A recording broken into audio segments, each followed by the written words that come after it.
competitive division within itself. All right, second topic on Throwdown Thursday. Browns defensive coordinator Jeff Schwartz knows how competitive offenses are in the AFC North. He's just thankful he's got Myles Garrett in his back pocket and thinks his best is still yet to come. Yeah, and I really think Myles is going to have the best season of his career, and has to, right? You know, I mean, I've told him before, you know, what's that Spider-Man quote? With great power comes great responsibility, right? You know, and that's with the big contract, with the notoriety that came along with that, and you know, with the process that took to get him to that point. There also comes, you know, there's always pressure in this league, but probably a little bit more so. And I think that brings out the best in players, and I know that'll be the case with Myles. Not for nothing, Jim Schwartz fully unbothered by the construction group being in the background and answering the question about Myles Garrett. If you have that guy in your team, you are better for it. Here's the question, though, for Throwdown Thursday. If you are going to start your own team, who would you do it with? Myles Garrett or literally anyone else in the field of defensive linemen? Kelsey, where would you go put your DM hat on? He is absolutely my pick. I'm going with Myles Garrett above anyone. And there was a play last year. The Bengals opened the season in Cleveland. And Jamie, I want to see what you think about this Euro step here with your basketball background. This is before he sacks Burrow. And it was one of those moments that you're sitting watching being like, this guy is just toying with them. Like, he's unbelievable. They can move him all over the defensive line. He can do anything. And so that's why, for me, it's Myles Garrett. If I could start a team and pick any defensive player, he's incredible to watch, and that was just silly. He said, instead of swim moves, I'm doing dribble moves. Crossover. You know how intimidating that is when you're actually playing basketball, and then he just messes around and does it in the backfield of a defense? He should be on the line. He's like, no, I got enough time. I'm just going to mess with Burrow's head of all quarterbacks. Oh, Kelsey's great pick. For me, it's Micah Parsons, and I know that seems like a homer pick because I cover the team. But I would argue, go and look at everywhere that they've lined him up on the field. For me, it's his versatility. It's his engine and his motor. They call him the Lion for a reason. I mean, look at the way that he gets up. You'll see him. He is literally taking down one defender, then the next. He is so aggressive at getting to the ball, and he's young. And we talk about some of his injuries. Even though he had multiple injuries last season, he played through it. He had 12 sacks, I think 43 tackles, 3 forced fumbles. He is all over the field. If you're at AT&T Stadium or on the road, it's Micah Parsons with the sack, Micah Parsons on the fumble. And so for me, it's tough picking between the two, but it's where you can line him up in different. I mean, they played him at safety, they played him at linebacker, they played him at end. So I like his position flex. I like that. I'm actually gonna just submit for the conversation to start with the Max Crosby. Why? Because we've seen him playing on a team that has been a little bit wind challenged. And what does that mean? So if I'm starting a team and I need to rely on the defense, I'm looking at a guy who can stop the run. I'm looking at a guy who absolutely destroys. Look at this. I'm sorry. I'm sorry, Broncos. I love how you said wind challenge. It's the nicest way to put that. but I'm guessing that if I'm starting a team, I don't also get to pick a quarterback and all these other things. So I'm going on for a player who's 27 years old. So you get 2 more years because Myles Garrett's 29. So we get a little bit younger, and I get a little bit more of a guy who can prove it even when the chips are down around him. I know he's always going to rise to the challenge. And I don't think he ever gets enough credit for how well he stops the run. That is something that not all edge rushers are great at doing. And Max Crosby, he helps out in the run game as well. Listen, when he talks, people listen in that locker room, too. Yeah. How can you not? Yeah. We do this a lot with the quarterbacks in the AFC, where we are constantly listing Mahomes, Lamar, Joe Burrow, Josh Allen, and that's a fair list to do.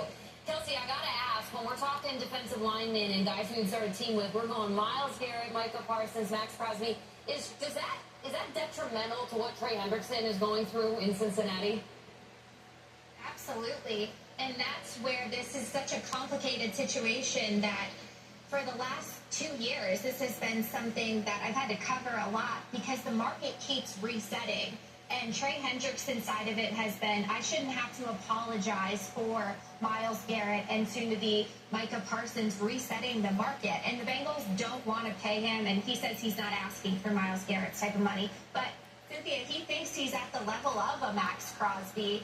And so that's why this is such an interesting predicament, because he is 30. He's turning 31 in December, but he's led the league in sacks the last 2 years. So it's where do you slot him? And they just haven't been able to come to what Trey thinks is fair and what the Bengals thinks is fair. And the market just keeps getting higher and higher. So I really don't know where the situation goes. And I think it's going to take a little bit longer to figure out. And I'm fascinated to see next week. James said that Micah Parsons is going to be at minicamp. We don't know at this point if Trey Hendrickson is going to report, because I don't get the sense that it's on the same level of calmness right now that maybe it is with Micah Parsons and the Cowboys. If I'm Trey Hendrickson and I'm the sack leader, I'm not coming unless I think we're actually going to get something done. Because you have to bet on yourself at some point. Yeah. Well, and Kelsey, I know you dealt with this up in Cleveland. I mean, in Dallas, I kind of got it. I had quite a few back and forth with Jerry Jones on this, because I feel like, you know, we did this with Ezekiel Elliott. We did this with CeeDee Lamb, where it's, you know, we're not resetting the market. We're not paying. I'll never forget what Ezekiel Elliott is. We don't believe that he deserves Todd Gurley money. And then he held out at camp. And then guess what? He paid. They always end up paying these players. Bengals don't always end up paying But I do believe what's interesting these days is the leverage sometimes, where it's, did you guys ever watch the show Glee? Yeah. Where it's, you know, Jay Lynch is like, I'm going to make the situation so toxic that we're finding that players use that leverage and request a trade by making these things very, very different. We're seeing it in Tampa Bay right now. And so my whole thing is, I think all of us, when we go through our own contracts, you want to feel respected. But it is fascinating watching some of these twists and turns as it relates to holding out the money and deciding who deserves what.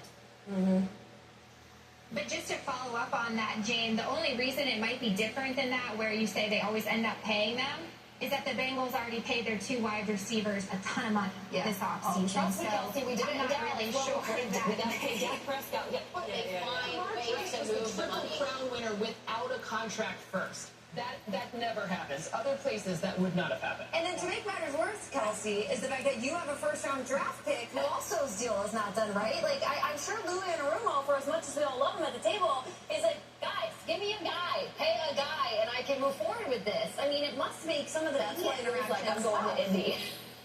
Yeah, can you guys believe sometimes the amount of storylines coming out of such a small market in Cincinnati? I mean, if you look at the difference in market size between Jane covering the Cowboys, and there sometimes are very similar storylines, it seems like, in the way that the Cowboys deal with contracts compared to the Bengals.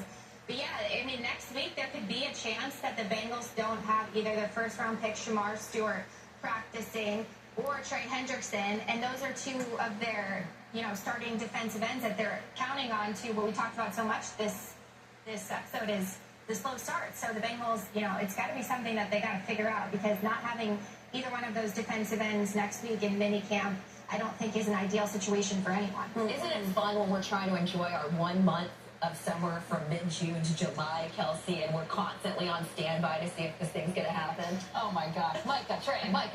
It's like the nature of Throwdown Thursday. Let's get to our final topic.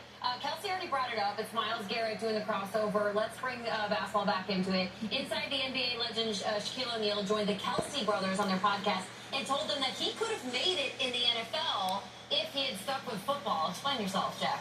I think if I would have stuck with football, I probably would have definitely made tight end. Like, I hate when people look at me and be like, oh, you'd be a good offensive. I'm not a lineman. I'm a showman. The 90s for sure. You running up and down the floor? I can see it right now.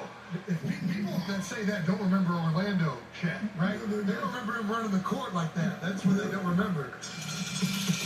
All right. He says he was a showman, and he would have been. Inside the NBA, look at those legends. We got Shaq and we got Charles Barkley. This is what it looks like when you stack these guys tail of the tape in the NBA. But here's the question, the throwdown. Which one of these guys would have made a better NFL player, considering all those numbers? Shaq or Chuck? Kelsey, who do you got? I'm going to go with Chuck, and maybe it's because I'm biased and I love Chuck on TV and think he's just hilarious. But what if we said he's an interior defensive lineman? I don't know. I just get the sense that he would just be an animal. So I'm going to go with Chuck being more successful if he played in the NFL. Nice.